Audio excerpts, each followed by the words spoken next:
வாங்கம்மா வாங்க, நல்ல தரமான காய்கறிகள் நம்ம உழவர் சந்தையில இருக்கு. வாங்கம்மா வாங்க. தக்காளி 1 கிலோ 23 ரூபா தான். அட, அவரைக்காய் 1 கிலோ 42 ரூபா தான். வாங்கம்மா வாங்க, வந்து வாங்கிட்டு போங்க. அவர்களே வணக்கம். இப்போ நம்ம சாரா தக்காளி 1 கிலோ 23 ரூபான்னு வாங்குறாங்க. எத்தனை கிலோ வாங்குறாங்க அப்படின்னு பார்த்தீங்கன்னா 17 கிலோ வாங்குறாங்க. அப்போது 23 பெருக்கல் 17, இது 1 கல்ல பார்த்தீங்கன்னா 3, 10 கல்ல 20, அதே மாதிரி 1 கல்ல 7, 10 கல்ல 10. இது ரெண்டையும் பெருப்போமா? 10 × 20 200, 10 × 3 30, அதே மாதிரி 7 × 20 140, 7 3 21. இப்போ 10 கல் மட்டும் எவ்வளோ இருக்குதுன்னு பார்த்தீங்கன்னா 230 பத்துக்கள். 230 கூட்டினா 230 பத்துக்கள். 1 கல் எவ்வளோ இருக்குங்க?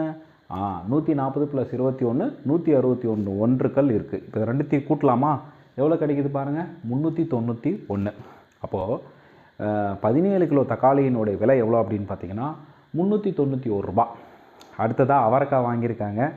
அவரைக்காய் 1 கிலோ எவ்வளோ அப்படின்னு பார்த்தீங்கன்னா 42 ரூபா. எத்தனை கிலோ வாங்கியிருக்காங்க? 12 கிலோ வாங்கியிருக்காங்க. அப்போது 1 கல்ல 2, 10 கல்ல 40 எடுத்துக்கலாம். அதே மாதிரி இங்கே 1 கல்ல 2, 10 கல்ல 10. ஸோ 2 பேருக்குங்க. பைத்து 40 400, பைத்து 2 20, அதே மாதிரி 2 40 80, 2 2 4. இப்போ 10 கல் மட்டும் எவ்வளோ இருக்குது? 420 கூட்டினா 420.